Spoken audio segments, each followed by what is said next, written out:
en massage thérapeutique. Voilà. Pardon, c'est moi qui ai lancé Ouais, l'enregistrement, j'ai oublié de le d'accord. faire avant. J'ai compris, j'ai dit. Donc voilà, j'exerce à Saint-Cyprien, qui est tout à côté de Perpignan. Donc voilà, je suis au bord de la mer et théoriquement du soleil. J'exerce depuis maintenant plus de 8 ans. J'ai exercé d'abord à l'étranger, puis je suis revenue en France avec joie en 2020, ce qui m'a fait un petit trou dans mon activité, si vous voyez ce que je veux dire. Mais bon, là, voilà. Oh, c'est tout. Si vous avez des questions. Bonjour. Toi, Laurence. Laurence, ouais. Bonjour, Laurence Paillet, donc réflexologue certifiée en plan terre, en pleine mer. J'ai aussi fait des formations pour les enfants, qui est un sujet qui me tient à cœur, la réflexologie avec les enfants. Donc, je suis près de Lille, à Marquette-les-Îles et à Bondy. Donc, je suis très éloignée de Béatrice. Il n'y a pas beaucoup de soleil, mais il y a plein de choses super sympas dans le nord. Donc, voilà. Pareil, si vous avez des questions, toujours un peu complexe de se présenter comme ça. Voilà. Bon, bah, dans tous les cas, si vous avez des questions, normalement, vous avez l'option pour lever la main donc dans les propositions de fonctionnalités. Et du coup, je vous inviterai également à couper votre micro, comme ça, quand Béatrice et Laurence pourront commencer leur petite présentation, elles nous ont préparé des PowerPoint, donc on va pouvoir suivre un petit peu ce qu'elles proposent. Et si vous voulez prendre la parole, du coup, n'hésitez pas à lever la main ou à ouvrir votre micro pour poser votre question. Mais je pense que du coup, on peut commencer. Du coup, Béatrice, c'est toi qui Allez, commence, c'est ça ? je vais ouvrir le bal. Donc, je vous ai fait juste une petite présentation sous forme de PowerPoint que vous pouvez retrouver après dans l'enregistrement pour vous expliquer le b.a.-ba de la réflexologie par rapport aux maux de tête. Voilà. Alors, je vais partager mon écran. Voilà. Et normalement, ça fonctionne. On a déjà testé. Ça marche? Tout le monde voit? Ouais. Oui. Très bien. Donc, allons-y. Maux de tête, réflexologie et maux de tête. Alors, comment on fait pour… Ah oui, non, donc, quand on dit j'ai mal à la tête, en fait, ça peut toucher tout le monde et n'importe qui. J'imagine que tout le monde parmi vous a déjà eu mal à la tête. Donc, c'est un symptôme assez banal. Dans la plupart du temps, sans gravité, mais bon, on verra qu'il ne faut pas se fier à ça. Et surtout, il est le symptôme d'une souffrance de notre organe cerveau. Si on le prend assez à la base, bon, on a un organe à l'intérieur de la tête, c'est le cerveau, et c'est lui qui souffre en cas de maux de tête. Mais effectivement, le cerveau, c'est un organe extrêmement complexe. Donc, les origines des maux de tête peuvent être multiples, complexes, et pas toujours faciles à déterminer.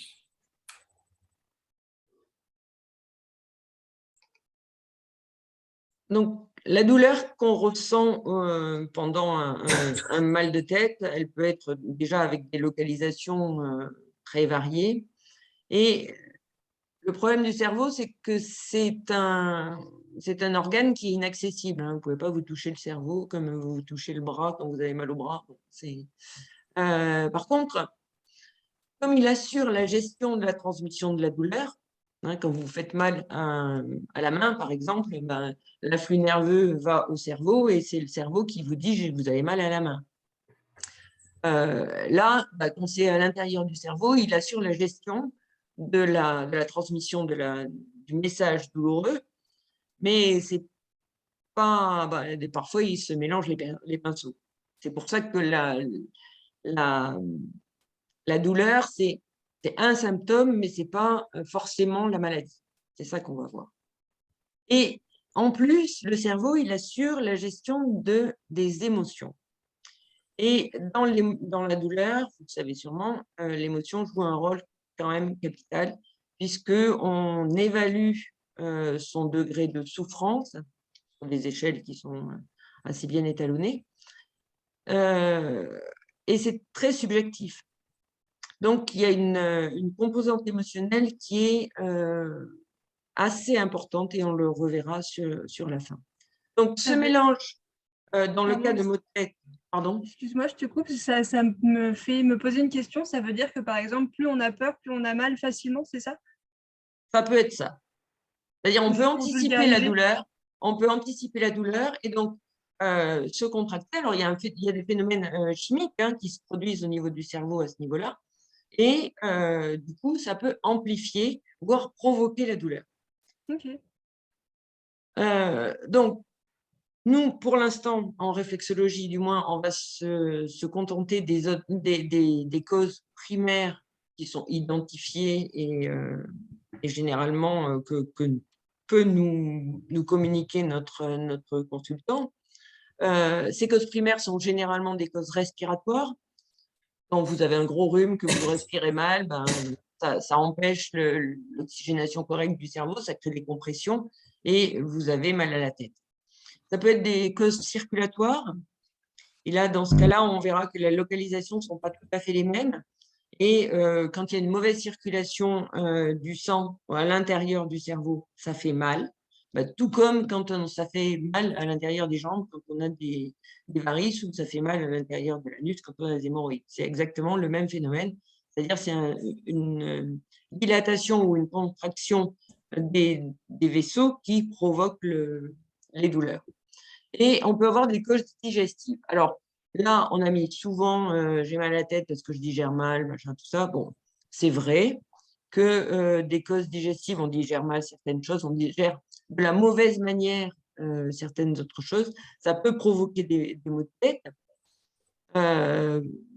tout simplement parce que on a une dégradation bactérienne qui peut être viciée, et donc une émission de toxines qui vont empoisonner le cerveau.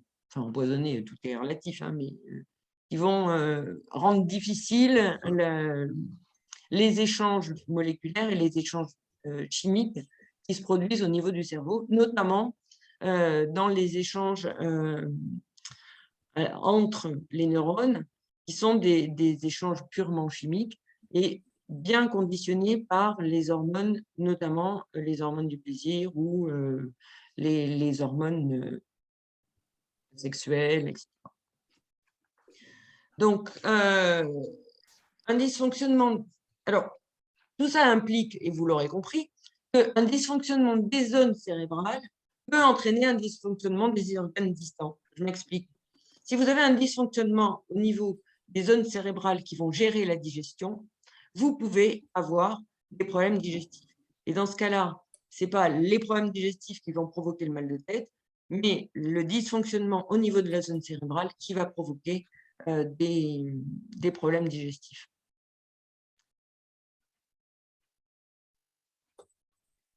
Alors, Oui, est-ce qu'on pourrait dire que olfactif, alors je m'excuse pour, moi c'est Philippe, je m'excuse oui. pour la caméra parce que c'est la première fois C'est pas que grave, c'est pas grave. Je t'entends très bien. et je me rends compte que c'est d'où trouble. C'est pas grave. Alors, est-ce que olfactif, ça pourrait être une cause primaire? Alors, olfactif, c'est respiratoire. Ça peut. Qu'est-ce Moi, que je j'ai dirais dit? olfactif, oui. Non, Olfactif. Donc, non, les autres. je voulais dire les yeux. Ah non, ophtalmique alors. Ophtalmique, voilà, pardon. Alors, sur une migraine ophtalmique, par exemple, ça existe. C'est bien identifié. Mais effectivement, un problème au niveau de la vue peut provoquer des douleurs au niveau de la tête, tout ça pour les raisons qu'on vient d'expliquer. C'est-à-dire que la transmission nerveuse se fait mal. Mais les derniers travaux en fait, qui ont été faits sur les migraines récusent un peu cette idée et vont plutôt dans le sens, il y a une perturbation au niveau des zones visuelles et ophtalmiques dans le cerveau, donc ça provoque des troubles de la vision. Tu comprends la différence? Je pense aux personnes qui travaillent toute la journée, par exemple sur ordinateur, Oui, et qui finissent par avoir mal à la tête. oui, bien sûr. Dans ce cas-là, c'est qu'elles ont des lunettes qui sont pas adaptées, souvent, mais aussi, le travail sur écran, c'est très particulier parce que ça génère des contractures au niveau de la nuque, des contractures au niveau des mâchoires, et un stress qui est un stress adaptatif permanent. Oui. Tu vois ce que je veux dire? Oui. Donc, c'est pas juste le fait de regarder l'écran, en fait, qui peut provoquer le mal de tête. C'est une combinaison de facteurs qui vont faire qu'à un moment, le cerveau est en surchauffe, si je peux dire, et dit maintenant, ça suffit. Tu vois? Oui. C'est plus complexe que juste les yeux, en fait. Il ne faut pas se dire le mal de tête, ça a rarement une cause. C'est une surchauffe. Voilà, le mal de tête, comme tous les maux d'ailleurs, c'est un syndrome inflammatoire. Donc, inflammatoire, par exemple, tu te cognes, ça fait une inflammation et ça gonfle, ça rougit. C'est une inflammation. Tu as une appendicite, ça gonfle, ça rougit et ça fait mal. Donc, le cerveau, on ne le voit pas, mais c'est pareil, il y a une inflammation. J'ai répondu à ta question? Ah oui, oui. Voilà. Oui, Donc, merci. dans le cas de consultation d'un réflexologue pour des maux de tête, en premier lieu, on s'abstient absolument de tout diagnostic. On n'est pas médecin, on n'est pas spécialiste des maux de tête, on n'est pas ophtalmo, donc on s'abstient de tout diagnostic. On n'intervient absolument que pour soulager et accompagner. On ne dit jamais « je vais vous guérir de vos migraines », ça n'existe pas. On va conseiller des examens complémentaires en cas de doute. C'est-à-dire que si on voit que les symptômes sont vraiment importants, si on voit que la personne a vraiment un handicap au niveau de sa vie quotidienne, conseiller de faire des examens complémentaires parce que ça peut cacher d'autres problèmes peut-être plus graves. On peut, par contre, préconiser une hygiène de vie. Réduction des graisses, des sucres, de l'alcool, ça c'est les préconisations de l'OMS, on ne fait pas grand-chose. Vérifier que la personne fait suffisamment d'exercice physique, aère suffisamment chez elle, respire. Voilà, des exercices respiratoires, ça peut être tout à fait décontractant et donc ça fait baisser le niveau de tension et de douleur. Vérifier que la personne dort correctement et surtout conseiller une hydratation conséquente, c'est-à-dire en général plus d'1,5 litre par jour d'eau. Non, parce que quand vous demandez aux gens « vous buvez suffisamment », il faut bien préciser que c'est de l'eau, hein, parce qu'on ne sait jamais à qui on s'adresse. Voilà. Et surtout, on va, alors, en tant que réflexologue, entreprendre une recherche approfondie des zones de tension au niveau des pieds. Alors, il faut savoir que dans les formations de réflexologue, j'imagine que certains d'entre vous sont réflexologues, on nous a enseigné les zones réflexes et les zones au niveau des pieds pour la tête, etc. Bon, alors effectivement, c'est les zones primaires sur lesquelles il faudra insister, mais on ne va pas se contenter de ça, vous le savez bien. On va faire un check-up complet de manière à voir où sont les zones de tension au niveau des pieds pour libérer ces zones de tension et par là même essayer de libérer les zones cérébrales qui sont liées à ces zones de tension. Alors là, je vais m'arrêter pour laisser peut-être parler Laurence ou si quelqu'un a des précisions. Quelqu'un a levé la main d'ailleurs, alors oui, Isabelle. Voilà, je t'en prie. Oui. Bonjour, oui, Bonjour. Je me pose une question concernant les examens complémentaires en cas de doute. Quel type d'examen demander, tout simplement, quand on a fait le tour de l'exercice physique, de l'hygiène de vie, du sommeil, de l'hydratation, de l'alimentation, de l'équilibre émotionnel, quand on a fait le tour de tout ça, quel examen les examens à demander. Alors, déjà, nous, on ne peut pas prescrire d'examen, hein, il vaut mieux renvoyer par le médecin traitant, mais orienter vers un examen du cerveau, tout simplement. Il vaut mieux éviter de passer à côté d'une tumeur cérébrale, d'un début d'AVC, enfin, de choses comme ça, vous voyez. C'est juste que la personne aille voir son médecin traitant et dise, ben voilà, j'ai des maux de tête récurrents, décrivent les maux de tête, le médecin connaît, hein, et je fais ceci, cela, ça ne fait rien. Est-ce que je peux avoir des examens complémentaires? voyez? Quelqu'un, par exemple, qui vient avec, qui a dans ses antécédents familiaux de l'hypertension artérielle, mais qui n'a peut-être pas identifié que lui Oui. avait l'hypertension artérielle et qui, dans la symptomatique, va décrire certaines choses, il faut vraiment l'engager à aller voir un médecin pour mettre un traitement en place pour l'hypertension artérielle, parce que ça provoque des forts maux de tête et ça peut même aller très loin. Donc, il y a des choses comme ça, des caractéristiques un peu d'urgence il y a des maladies infectieuses comme la méningite. Si quelqu'un ne vous paraît pas bien, vous dit que ça fait une semaine, j'ai de la fièvre et des maux de tête, il faut qu'elle consulte un médecin très rapidement. D'accord.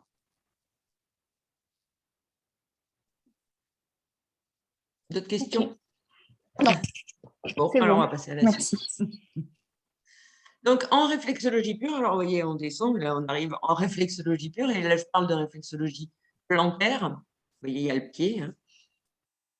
Donc, on va s'attacher d'abord à stimuler les zones primaires, enfin, à stimuler, à s'occuper des zones primaires, comme je l'ai dit, la tête, la face, en insistant bien sur les sinus, les oreilles, les maxillaires et aussi toute la zone cervicale. C'est souvent une zone qui est très contractée chez les gens qui ont des maux de tête, donc les zones cervicales. Et on peut aussi descendre effectivement sur toute la colonne vertébrale. Et donc, dans ce cas-là, on va à ce qui s'appelle les zones de détente, donc qui seront toute la colonne vertébrale, le diaphragme, le plexus, les zones respiratoires, de manière à libérer. Moi, j'insiste beaucoup dans mes séances sur le fait de faire des séances de libération. Voilà. On va libérer les tensions énergétiques de manière à ce que l'énergie circule correctement, la personne se détende et pour lui permettre à son corps de s'auto-guérir, parce qu'en fait, c'est ça qu'on va rechercher. Hein.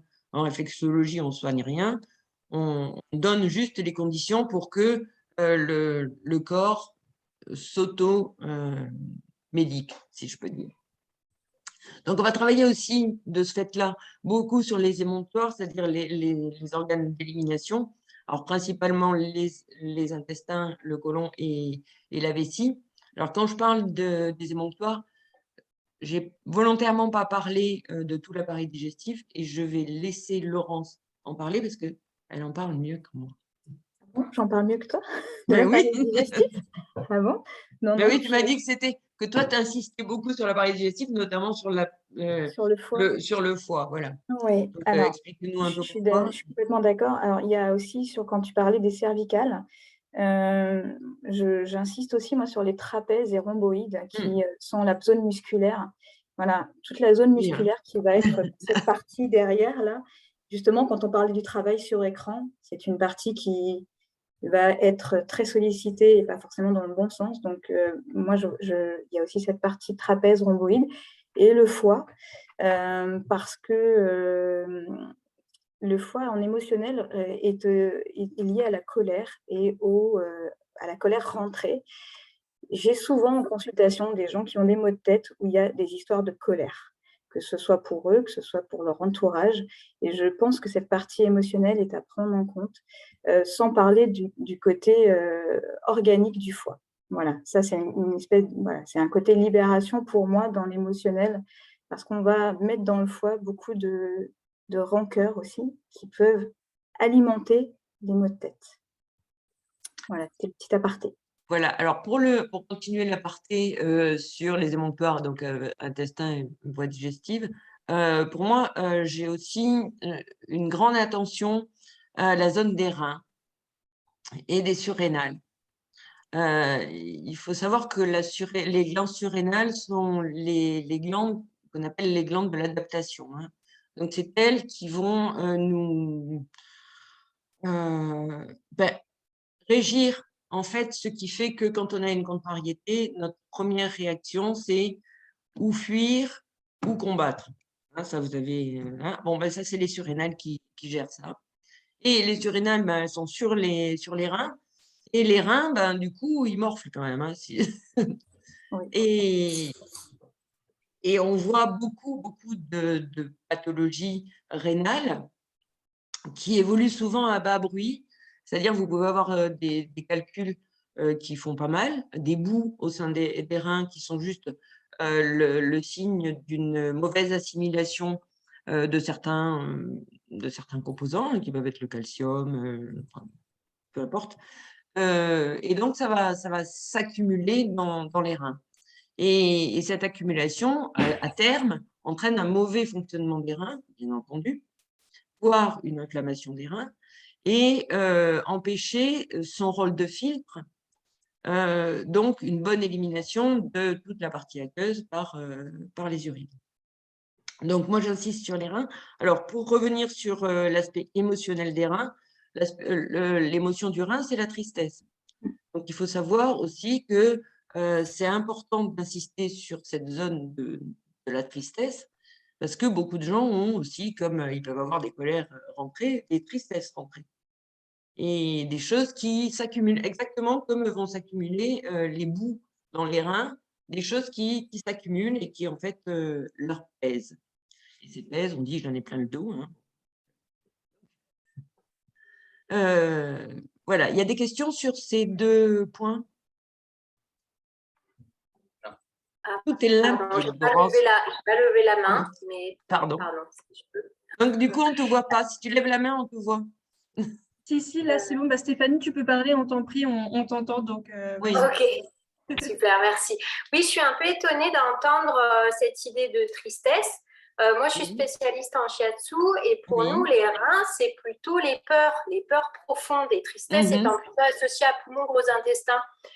Voilà, donc juste, je m'interroge, est-ce que ça fait partie des différences qu'il pourrait y avoir entre réflexologie et shiatsu?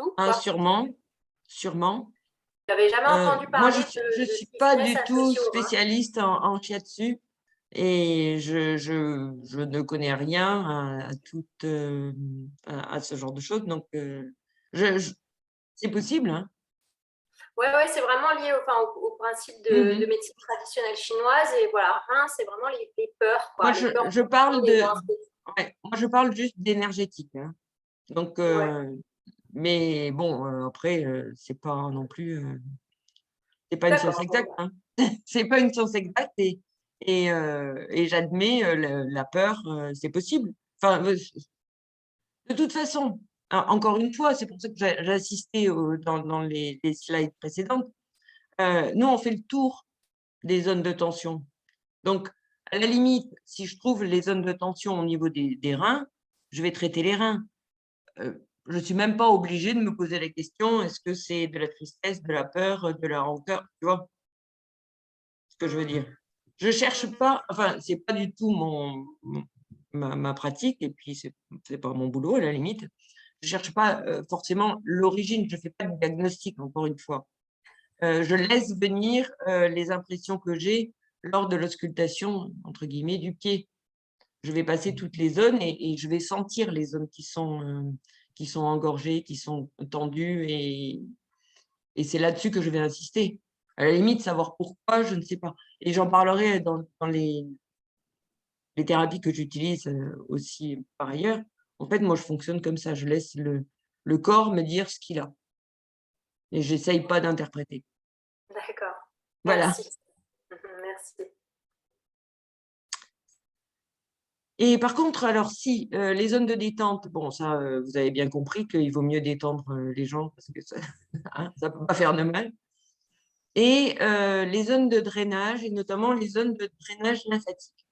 Alors moi, je suis une fana de la lymphe, si on peut dire.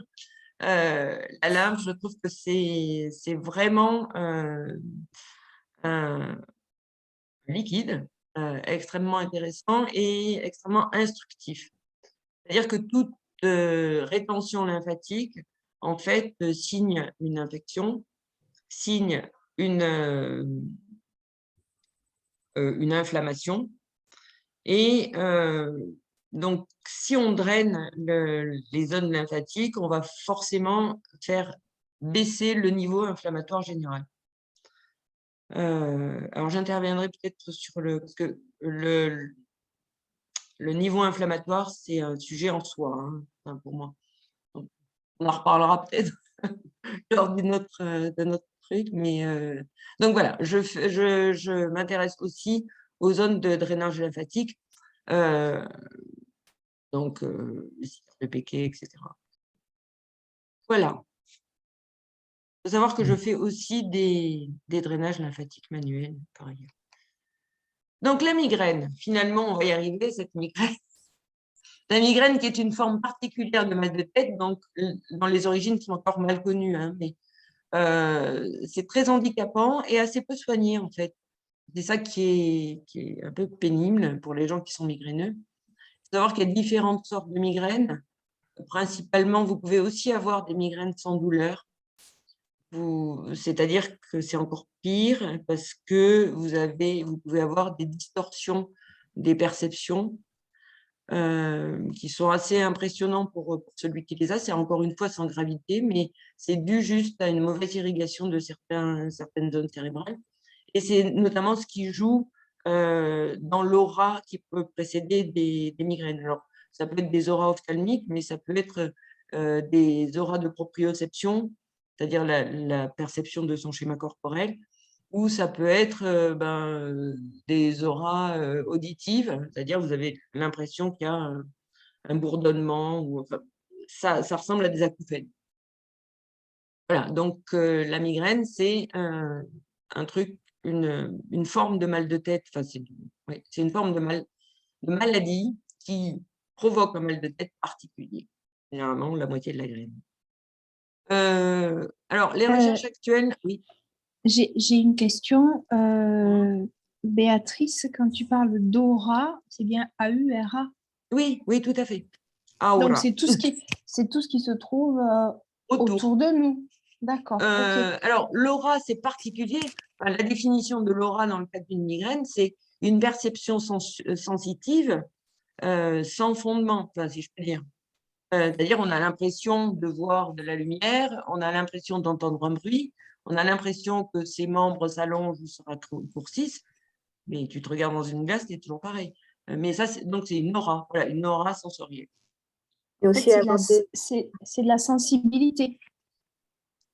Ça influe sur… Oui, alors la cause, elle est connue, hein, c'est-à-dire qu'il y a une mauvaise irrigation au niveau des zones de perception, par exemple les zones de perception auditive, ce qui va provoquer des acouphènes, une mauvaise irrigation au niveau des zones de perception ophtalmique, ce qui va provoquer des visions qui n'existent pas, en fait, soit on y voit moins bien d'un œil, soit on voit un halo autour de autour de la vision. Ou les zones du schéma corporel, ce qui va entraîner une distorsion de la perception du schéma corporel. Et ça, d'ailleurs, je le précise parce que c'est joli, ça a un nom, ça s'appelle le syndrome d'Alice au pays des merveilles. Vous pouvez regarder.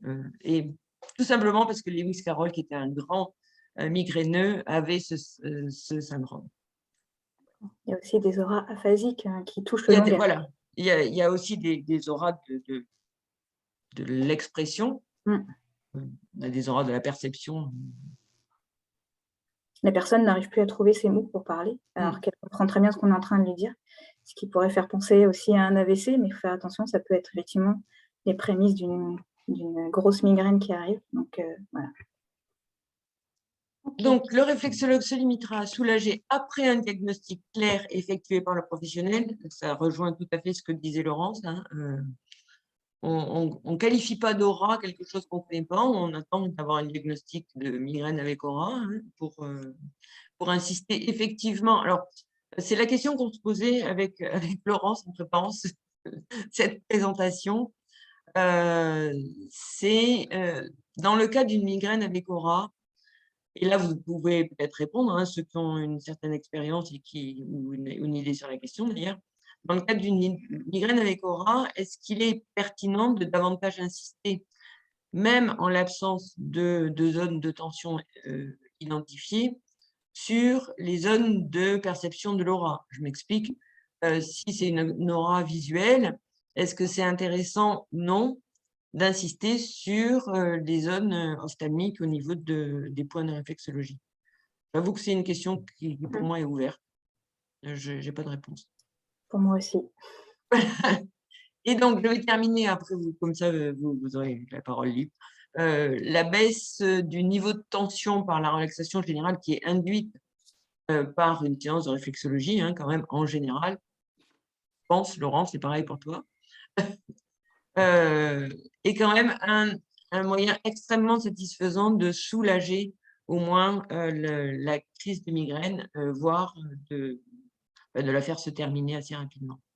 Alors, je prends la peine de noter aussi que si vous traitez des gens avec migraine, quelle que soit la thérapie d'ailleurs, hein, je pense, je ne sais pas comment ça se passe dans les autres thérapies, mais en réflexologie, ça arrive de temps en temps.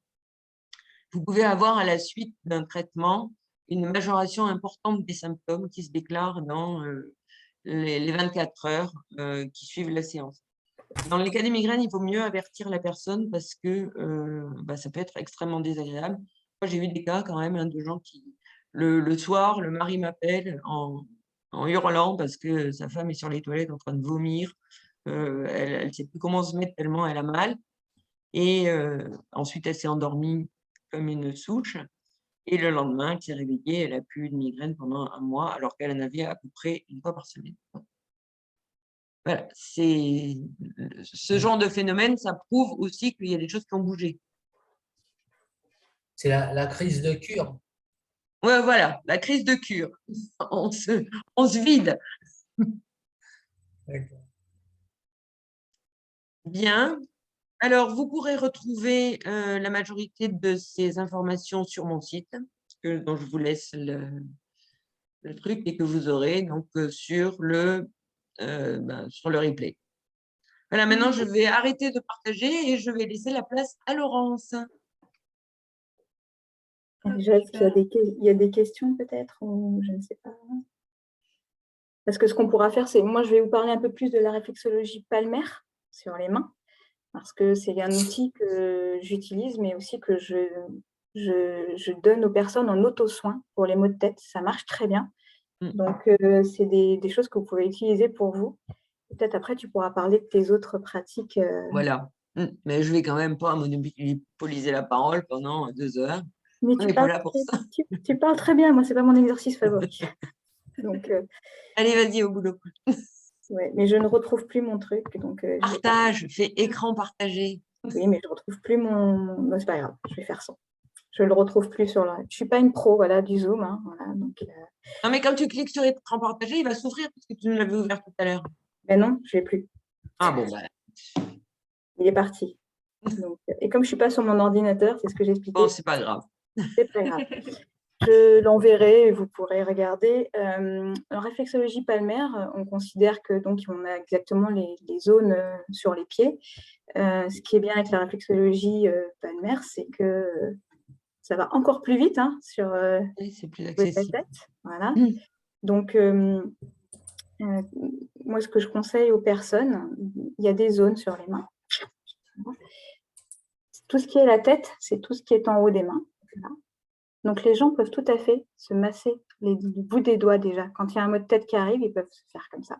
Vous pourrez essayer, ça peut vous détendre aussi. Et ils peuvent se masser l'ensemble des doigts parce que ça va être la tête cervicale.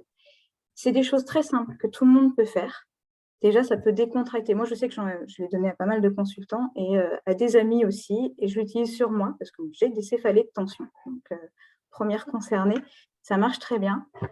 Le plexus solaire aussi, vous pouvez donner aux gens. Ça, vous pouvez le faire vous-même. Hein. C'est vraiment essayer. Plexus solaire, vous prenez votre majeur, la pliure de la main, c'est le point qui est là.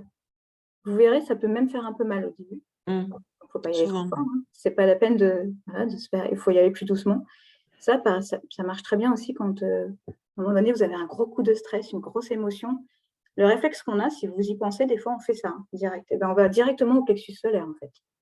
Donc, ça veut bien dire qu'on est en train de se… Là, il faut que je respire. Faut que, souvent, quand on a un stress, on respire moins bien. Et donc, là, rien que là, on parlait des causes qui peuvent donner aussi des maux de tête. Rien que de se prendre un coup de stress et de moins bien respirer, donc on irrigue moins bien son cerveau, on se peut se taper un mauvais mal de tête. Donc ça, c'est des zones que les gens peuvent faire, que je conseille, et s'auto-masser. Voilà. Donc, sur la réflexologie palmaire, je vous engage à regarder un peu des choses. C'est dommage que je ne retrouve pas mon petit… Je vous dis, je ne suis pas sur mon ordinateur, mais je l'enverrai sinon pour qu'on puisse voir, afficher toutes les fenêtres. Après, j'ai peur de faire une bêtise et de tout couper. Donc, non, de base, non, je ne vois pas. Je ne le retrouve pas. Tout à l'heure, ça a marché, mais je ne le retrouve pas. Quand tu nous montres, c'est bien aussi. Hein, C'est pas mal aussi, oui, ça vous montre un peu. De toute façon, après, chacun peut se faire des choses, bien aller dans tout doucement. C'est pas violence non plus, mais on y va doucement. Et franchement, ça aide bien. Les gens peuvent mettre ça en place. Ça se fait n'importe où, dans les transports, à son travail. Justement, pour éviter ce mal de tête, là, quand on est devant l'écran, on se pose un peu, on recule, et puis on se prend 5 minutes à se faire des massages de main. Il n'y a pas que sur les maux de tête que ça va agir. Ça va agir sur le stress. Même sur le mal de dos, ça. Aussi. Pour le mal de dos, oui, on peut faire la colonne vertébrale sur la main. Elle est ici. Donc, c'est très facile à localiser. Voilà, il y a des points sur la main qui sont extrêmement faciles à localiser et ce n'est pas gênant de donner aux personnes de s'approprier ces petits trucs-là parce qu'au contraire, s'ils voient l'effet que ça fait, ils vont avoir envie de revenir vous voir pour faire de la réflexologie plantaire bien plus approfondie. Et de toute façon, il y a des zones sur les mains, ils ne les trouveront pas. Donc, ce n'est pas parce qu'on a donné 4-5 zones réflexes sur les mains que les gens ne viendront plus nous voir. Pas du tout. Ou bien au contraire, ça ancre en eux cette envie de se dire « ça fonctionne vraiment. J'ai vraiment des effets. » Ça marche très bien sur les enfants aussi. Moi, j'apprends aux enfants. J'ai un petit garçon de 6 ans, il a plein de petits trucs et il apprend à ses copains de « ouais, ça va pas, tu as un petit coup de stress là. » Ou alors pour la nausée, c'est 3 doigts de la main, c'est ici, se faire la pointe d'acupression. Ce n'est pas la peine d'acheter un bracelet qui ne fonctionnera pas forcément, qui va bouger tout le temps. C'est ici, les 3 doigts de la main de la personne. Donc pour un enfant, il faut que ce soit ces 3 doigts. Là, dans l'interstice, et là, on a le point d'acupression. Ça marche super bien sur les nausées et les mal de transport. Et chez les enfants, ça marche vraiment bien. Donc, voilà, moi, la réflexologie palmaire, c'est quelque chose qui me parle beaucoup pour apprendre aux gens à ancrer ça en eux et après se dire que oui, s'ils prennent ce petit temps tous les jours, 5-10 minutes tous les jours, ils prennent un peu ce temps pour eux et ça peut vraiment faire réduire le stress et d'autres pathologies. Voilà. Et vous diriez, Laurence, combien de temps, combien de minutes par main? Si on peut faire 5 minutes par main à chaque fois, c'est bien. Parce que c'est vrai que bien noter, il faut faire les 2 mains, par contre. C'est vrai qu'il ne faut pas engager de… Voilà, donc 5 minutes, c'est bien. Après, si on peut se faire 10 minutes par main, c'est… Moi, je dis, les gens, en général, vous êtes chez vous, là, si vous vous mettez devant la télé, vous prenez votre petite crème de soin, au lieu de se faire, voilà, je fais ça, vous faites juste un petit massage là, de tous vos doigts, de toute votre main, et vous y mettez un peu plus de temps que de faire, tiens, je me suis mis ma petite crème pour les mains. Et en fait, les gens, ils y prennent goût. Donc, je dirais 5 minutes minimum. Si on peut faire 10 minutes par main tous les jours, c'est génial. Tous les jours. Parce qu'en réflexologie, on dit souvent qu'après une séance, on doit laisser un certain nombre de jours, ce qui est souvent dit de l'autorégulation. Alors, pour les mains… La différence, c'est que là, les zones que je vous ai dit, ça va vraiment être de la détente et les gens, ils ne vont pas faire les mouvements de reptation comme il faut, ils ne vont pas forcément faire… ils ne vont pas cibler forcément la zone comme il faut. Ça va surtout leur apprendre à se détendre les mains et à se détendre eux. Ça ne va pas avoir un impact aussi fort que quand un réflexologue va faire la séance sur les mains pendant 1 heure ou sur les pieds pendant 1 heure. Parce que nous, on va aller toucher des zones bien plus précises et on va faire les mouvements bien plus précis. Parce qu'on a des mouvements de reptation, de pivot, d'appui, etc., qui sont très différents. Et ils ne vont pas toucher d'autres. Eux, ils vont être en intention. De toute façon, ils vont être juste à se dire « je suis là pour prendre ce moment pour moi ou pour faire descendre le mal de tête ». Il n'y aura pas d'effet secondaire comme il peut y avoir à certaines sorties de séances réflexologie. Ça ne va pas avoir… Vraiment, là, c'est de l'auto-soin en réflexologie palmaire. Je comprends la question, mais pour le faire moi-même tous les jours, ça n'a pas… C'est au contraire, ça m'apporte vraiment sur une réduction sur mes maux de tête, personnellement. Et ça ne me gêne pas du tout pour… ça n'a pas d'effet secondaire, comme si je fais une séance de réflexologie avec une consoeur, où en général, les 2-3 jours qui suivent, oui, je vais avoir d'autres symptomatiques, comme être plus fatiguée, comme aller plus aux toilettes, être un petit peu… Voilà. Ça ne va pas du tout avoir la même portée. D'accord. Même sur moi, même comme je le fais moi-même, je vais peut-être avoir des meilleurs mouvements que les personnes, mais ça, c'est pas du tout dérangeant.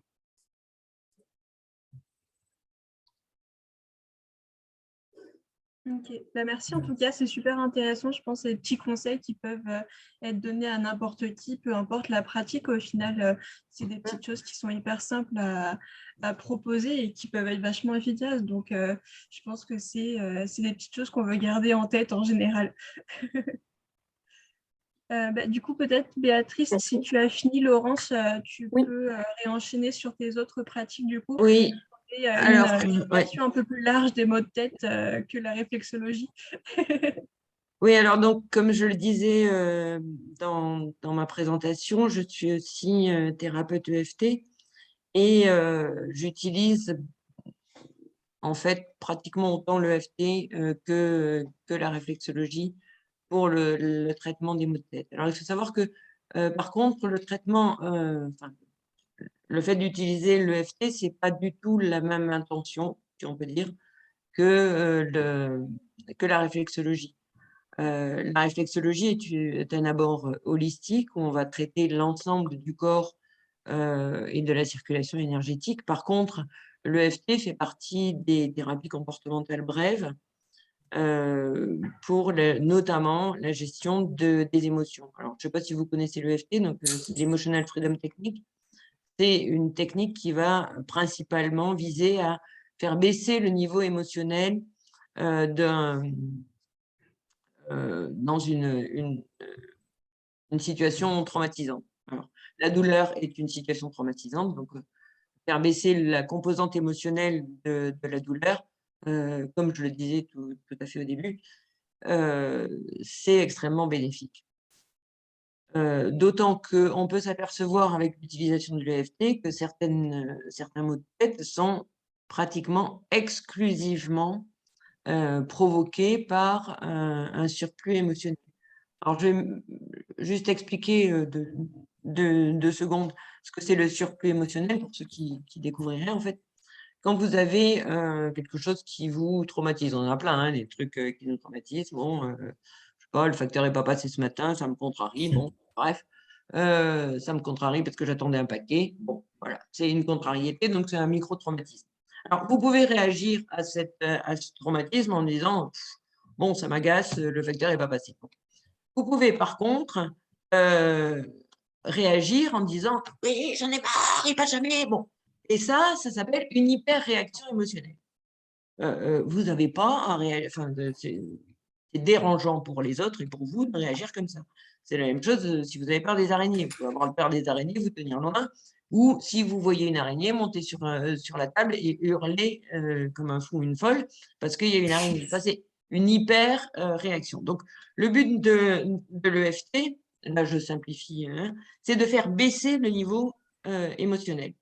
Donc, dans le cas d'une phobie, ça marche très bien sur les phobies, hein, vous n'allez pas adorer les araignées après la séance de EFT, vous allez vous en tenir loin, mais vous n'allez plus grimper sur la table en hurlant. Voilà. Et pour la douleur, c'est exactement la même chose.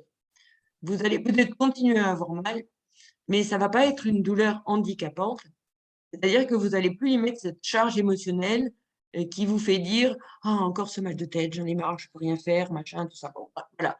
Et cette composante émotionnelle, en fait, elle ne fait qu'amplifier votre problème. C'est valable pour tout, hein. Donc, l'EFT s'attaque à d'autres choses, mais dans ce cas particulier, l'EFT est extrêmement efficace. Voilà, c'est juste ce que je voulais. Pour les thérapeutes qui l'utilisent, ils le savent et ils l'ont sûrement déjà utilisé. Autre thérapie que j'utilise, c'est le massage. Voilà, le massage de bien-être avec des composantes d'huile essentielle que je fais moi-même. Enfin, j'ai étudié aussi la pharmacologie naturelle, si on peut dire. Donc, ça m'aide et ça me permet d'utiliser des huiles essentielles avec précaution et toujours diluées dans certains massages. Et au niveau du massage, tu t'intéresses aux mêmes zones qu'en réflexologie, mais sur le corps entier?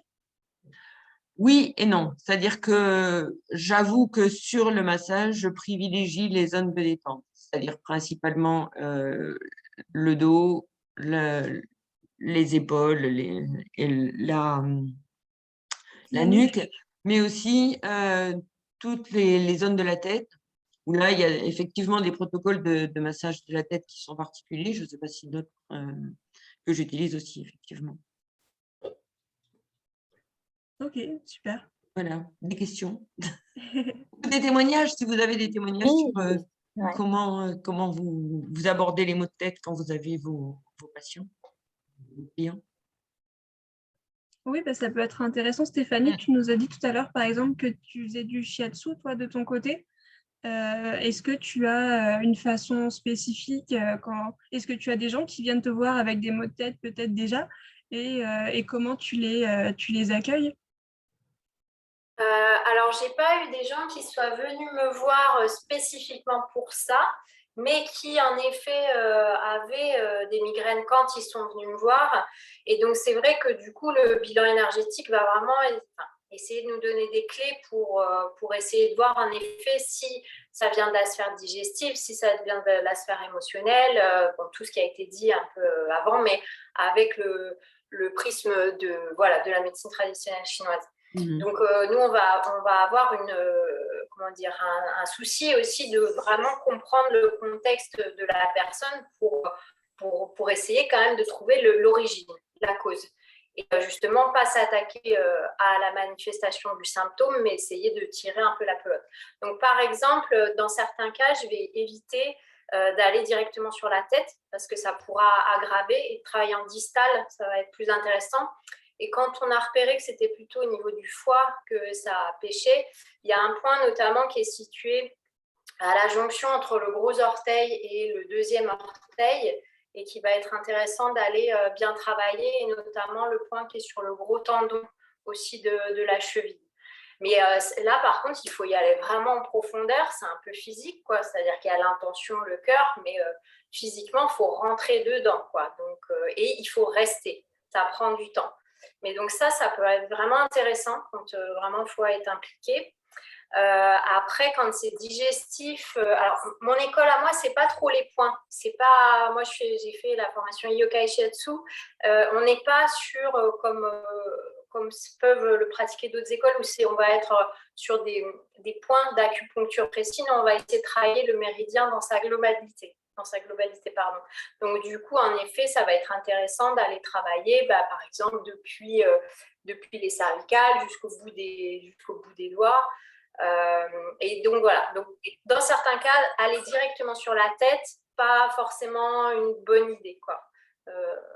Voilà. Sinon, il y a tout ce qui va être autour de rate, rein, la réunion des 3 yin au niveau des chevilles. Parce que souvent aussi, pendant les règles, les cycles menstruels, on peut avoir des maux de tête importants. Et donc, ça va être intéressant de voir s'il s'agit d'un vide de yin ou d'un vide de sang.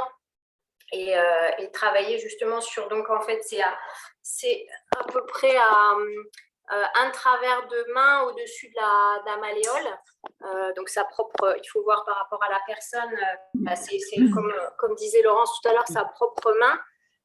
Mais ouais, un travers de main ou 3 largeurs de doigts au-dessus de la malléole. Et là, on va être sur la réunion des 3 yin, donc foie, rein et rate. Voilà. Et donc ça, vraiment, pour les cycles menstruels, ça peut être hyper intéressant. Soit au moment, en effet, où il y a les cycles et où il y a la douleur des règles, mais ça peut être intéressant de le faire une semaine avant ou quelques jours avant, quoi. Essayer de repérer un peu les cycles et de le faire en préventif, quoi. Voilà, par quelques exemples. Super, merci pour ton témoignage du coup. Est-ce que quelqu'un d'autre veut parler de comment il gère par rapport à sa pratique? Ouais, Sophie, je t'en prie. Ouvrir ton micro. Ouais, super.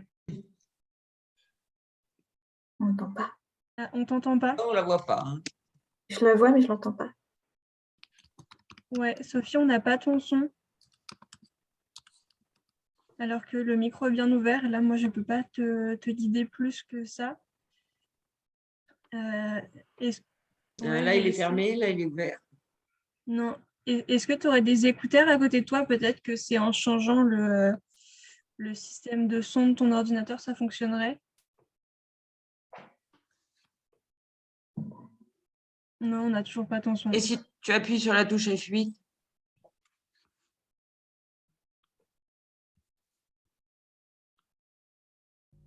Non. Non. Bon. Est-ce que je peux témoigner en attendant? Oui, bien bien sûr. sûr. Alors, j'ai 2 partages. Mhm. Le premier, donc c'était une femme qui avait vraiment des migraines récurrentes. Et pour moi, il y a vraiment aussi cette question de qu'est-ce qui vous prend la tête? Mhm. Et pour elle, ça a eu beaucoup de sens parce qu'en fait, c'est une femme qui avait une charge mentale assez exceptionnelle, beaucoup de choses à gérer. Et donc, elle a vraiment pris conscience que voilà, toute la charge mentale qu'elle contenait lui créait des migraines. Donc ça, c'est un premier témoignage. Un deuxième, j'ai eu l'occasion d'accompagner une jeune fille de 15 ans qui avait des migraines avant ses règles. Donc, effectivement, moi, en tant que naturopathe, j'accompagne aussi le terrain. Donc, elle avait un terrain inflammatoire avec une hyper-acidification. Donc là, oui, effectivement, réduire les sucres, les graisses. C'était une jeune fille qui consommait beaucoup de charcuterie, beaucoup de sucre, beaucoup de gras. Et alors elle, ce qui était très particulier sur le plan émotionnel, c'est qu'elle avait donc elle venait toujours avec sa maman, enfin toujours, elle a consulté 2 fois. Et sa maman, c'était quelqu'un de très révolté. Donc il y avait vraiment quelque chose à contenir dans le cadre de l'entretien. Et ce qui était à contenir, c'est sa fille qui le contenait. Donc, en fait, sa fille contenait la colère de sa maman. Donc là, oui, effectivement, l'idée de la colère entrée, c'était tout à fait le profil de cette jeune fille. Donc ça, c'était vraiment intéressant. Il aurait vraiment fallu qu'il y ait un accompagnement un peu plus poussé. Elle n'a pas poursuivi parce que la gynécologue, entre-temps, a prescrit une pilule. Voilà, donc ce qui a pour elle arrêté le suivi, en tout cas pour le moment. En fleur de bac, vraiment, c'était un profil Willow pour cette jeune fille et Oli pour la maman. Voilà mes observations qui correspondent avec vos partages, Béatrice et Laurence. J'ai juste une question par rapport à ce que tu as dit. Quand tu dis qu'elle venait avec sa maman, ça veut dire que tu les recevais toutes les deux? Et oui, ouais, sa maman ne voulait pas partir. Moi, j'aurais pas Ouais, accepté. Bon. c'était très particulier. On a été deux professionnels à accompagner et on a eu les 2 fois les mêmes problématiques, à tel point que la maman, pendant les séances, était à côté avec son téléphone portable et les touches. Moi, j'aurais même pas accepté. Hein. J'ai eu un gamin, il avait 12 ans, hein, moi, donc encore plus jeune. Et la mère est restée dehors, mais même pas dans la salle d'attente. Je lui ai dit, vous revenez dans 1 heure. Et oui, et là, parce que, et d'ailleurs, ça a été terrible. Enfin, bon, il venait pas pour des maux de tête, mais bon, bref. En tout cas, cette jeune fille, sous son pied, oui, effectivement, il y avait une grosse congestion au niveau hépatique, avec un besoin de drainage. Hein, Après, ça reste une adolescente et voilà, l'idée de l'accompagner et de lui faire comprendre que le terrain inflammatoire est aussi important à gérer. Voilà. Bon, après, on fait notre part, on transmet. Oui. Et voilà. Toi, du coup, Christelle, tu es réflexologue et naturopathe, c'est ça? Oui, c'est ça. Ok, juste, j'étais pas sûre d'avoir bien compris. Ok. C'est ça. Super, merci pour ton témoignage en tout cas, hyper intéressant. Est-ce que quelqu'un d'autre veut partager? Est-ce que Sophie, tu as retrouvé la parole? Je ne sais pas, est-ce que vous m'entendez? Oui, ça marche. Non, c'était pour ajouter, moi aussi, je rejoins ce que dit Christelle, en fait, puisque je suis aussi naturopathe et je fais de la réflexologie plantaire aussi. Souvent, ce qu'on retrouve aussi dans les migraines, donc c'est une surcharge du foie liée aux émotions, mais aussi à l'alimentation qui est super importante au niveau inflammatoire. En fait, justement les sucres et les graisses. Je voulais juste reparler de ça aussi. Et puis sur les migraines, moi souvent dans mes clientes, je retrouve souvent les problèmes prémenstruels en fait, qui sont assez, tout ce qui est migraine prémenstruelle, donc qui est lié aux hormones. Et en fait, les hormones, les problèmes hormonaux sont aussi souvent liés au foie. Donc on revient toujours sur le foie. Et puis, problème de stress aussi, surmenage des soucis, donc qui montent à la tête, et les personnes qui sont trop dans leur mental, en fait, et qui n'arrivent pas à arrêter à déstresser, en fait. Et souvent, quand on va aller se masser les pieds, justement, je voulais parler de ça aussi, au-delà de la réflexologie plantaire, le fait d'aller se masser les pieds, en fait, ça va, moi je dis souvent ça aux gens qui ont des migraines, en fait, ça va leur permettre d'enlever tout ce qu'il y a au niveau de la tête, quoi, au niveau de la surcharge, au niveau circulatoire, en tout cas, de cette inflammation-là. C'est bien de faire ça, un exercice aussi chez soi pour toutes les personnes migraineuses. Donc, voilà, mais l'alimentation, c'est vrai que c'est quand même une part assez importante aussi. C'est bien d'en parler pour tous ces problèmes de migraine. Voilà ce que je voulais dire. C'est vrai qu'on n'a pas trop parlé des syndromes prémenstruels parce que ça pourrait effectivement faire voilà, on n'a pas voulu axer trop les maux de tête et les migraines qui sont liés à ça parce qu'on aurait pu passer le webinaire dessus. Oui, ça, on peut passer le syndrome prémenstruel et la ménopause et la préménopause. C'est ça. Mais je vous invite de toute façon, si vous êtes intéressé par ce sujet, à aller sur Internet et voir le site qui s'appelle tout simplement migraine.fr. Et en fait, c'est un site où il y a tout le monde qui intervient, principalement des chercheurs. Donc, vous avez l'état de l'art dans la recherche sur la migraine, mais aussi il y a des forums avec des gens qui sont concernés. Allez-y, c'est assez bien fait. Migraine.fr. En fait, le plus compliqué dans le problème migraineux, c'est d'aller trouver la cause. Enfin, moi, c'est vrai que dans les bilans… C'est pour ça que moi, je ne la cherche pas. Nous, ça fait partie de notre métier en naturopathie, d'aller vraiment chercher la cause du souci des migraines. Et c'est vrai qu'il peut y avoir tellement de causes que c'est parfois difficile. Voilà. C'est multifactoriel en général, il n'y a pas qu'une seule cause. Là est la problématique. Et c'est pour ça que moi, je recommande toujours d'avoir un diagnostic clair, surtout dans le cas de migraine. Encore une fois, il y a beaucoup de maux de tête qui ne sont pas des migraines, hein, quand même. Il faut aussi. Donc, voilà.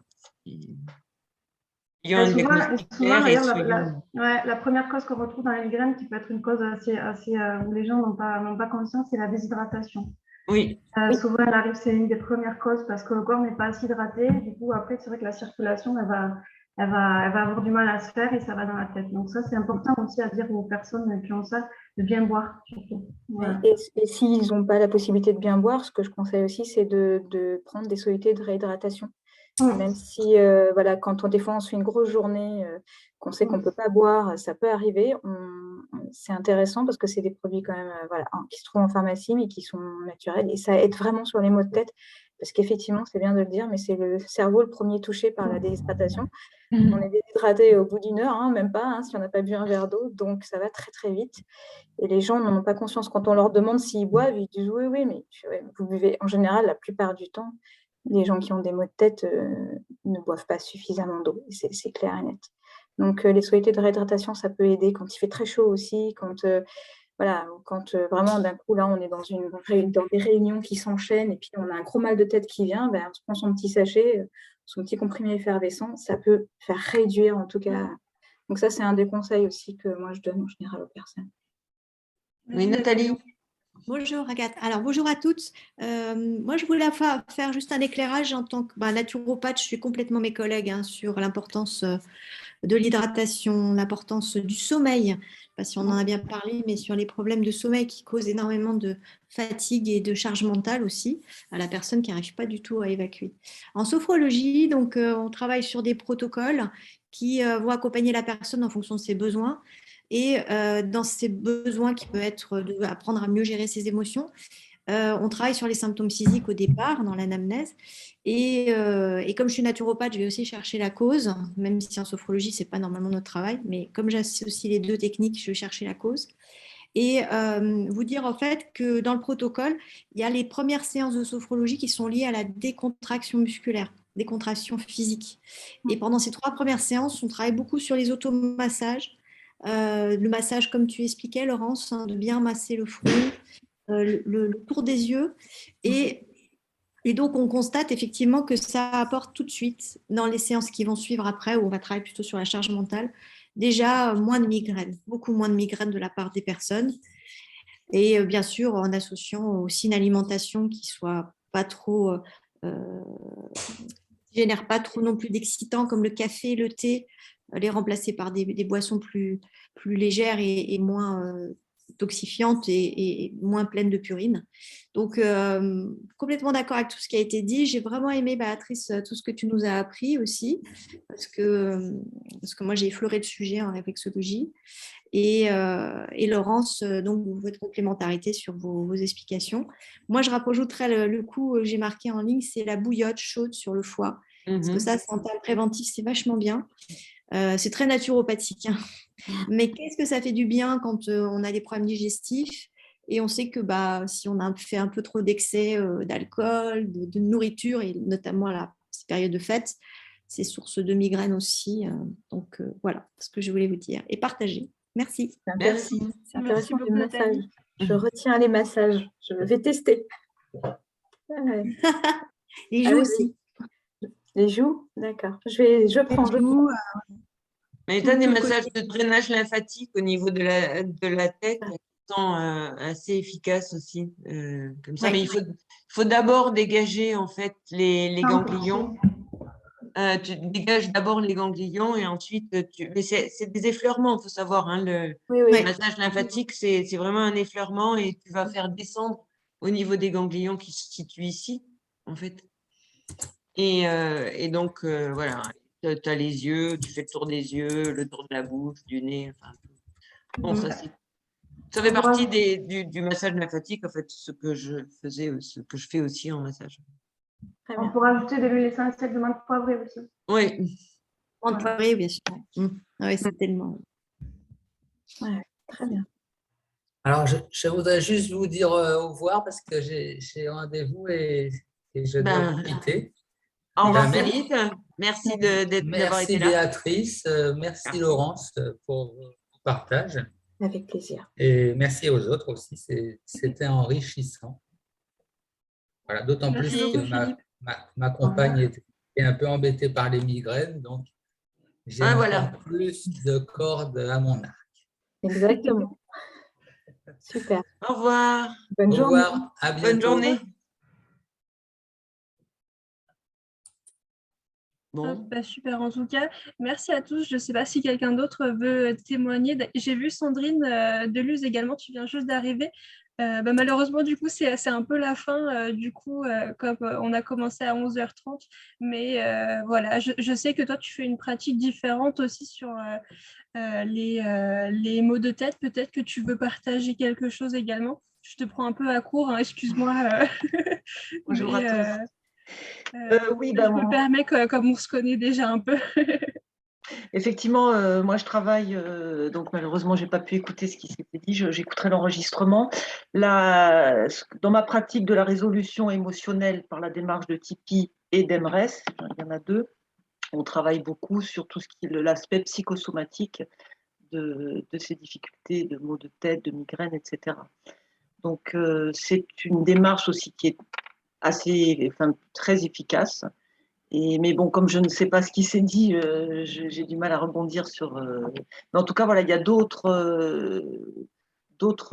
pratiques effectivement qui peuvent libérer, et d'autant que il y a souvent du psychosomatique dans les problèmes de maux de tête et de migraine. Voilà, donc il y a des pratiques. Tipeee, en tout cas, MRS propose ça, tout à fait. Oui, c'est des pratiques qui n'ont pas été évoquées encore, c'est pour ça que. Ah, d'accord, voilà. En aparté. Non, super, ouais. Alors, dans le Tipeee ou MRS, qui sont très proches, c'est aussi tout ce qui est peur, stress, phobie, etc. Et l'intérêt de cette démarche, c'est que les personnes en difficulté, quelles qu'elles soient, peuvent être accompagnées par un praticien, mais peuvent aussi faire par elles-mêmes. Et donc, moi, en tant que praticienne ou les autres praticiens, apprennent aux personnes à gérer en autonomie toutes les difficultés émotionnelles. Alors les gamins, ils s'en emparent très très bien en classe, ils ont peur, ou ils sont inhibés, ils sont bloqués, peur d'une interro, d'un petit devoir. Et puis ça va, peur de la voiture, peur de conduire, peur de je sais pas quoi, ou des comportements aussi. Donc voilà, ce qui est très intéressant, c'est de savoir qu'il y a une pratique qui permet de s'auto-réguler. Et quand on parle de Tipeee et de MRES, c'est de vraiment effacer une difficulté, non pas l'apaiser, on ne fait pas de la relaxation, c'est qu'on veut se débarrasser complètement de la difficulté en question. Prise de parole, je suis cadre, je dois animer des réunions, c'est toujours la boule au ventre, donc on va travailler essentiellement avec les sensations physiques, donc il n'y a pas de mental. Comme dans l'EFT en fait. Voilà, c'est proche de l'EFT, effectivement. Mais voilà, il y a un protocole très précis et donc les gens sont formés, enfants ou adultes, à faire ce protocole tout seul quand ils le souhaitent, bien évidemment. Et donc les gens, des fois, ça les rassure de savoir qu'ils ont juste cette capacité naturelle aussi à pouvoir réguler en autonomie. Ça, c'est génial. Voilà, rapidement. Je te remercie Merci, en tout cas d'avoir joué le jeu. Voilà, du coup, si quelqu'un veut rajouter quelque chose avant qu'on conclue du coup cette session, merci en tout cas Béatrice et Laurent, c'était super intéressant d'avoir vos points de vue et puis les partages et les témoignages de tout le monde aussi ont été très enrichissants, je trouve. Donc super intéressant, très bonne table ronde. Je me réjouis d'entendre tout ça, hein, vraiment. Hein. Très, très passionnant tout ça. Je vais envoyer le replay dans tous les cas à tous les participants et ce sera disponible directement donc, sur l'espace communauté et services dans les ressources comme d'habitude. Mais du coup, comme vous étiez inscrits, on vous fera un petit mail pour vous l'envoyer directement. Comme ça, ce sera plus simple à trouver. Merci beaucoup. Voilà. Et merci à tout le monde en tout cas. On vous souhaite de passer une bonne journée. Et puis, à bientôt. Là, les fêtes qui arrivent, des bonnes fêtes aussi. Donc, comme on ne se voit pas nécessairement tous, souvent, j'en profite. Voilà. Merci. Merci beaucoup. Merci beaucoup. Au revoir. Bonne journée. Bonne journée.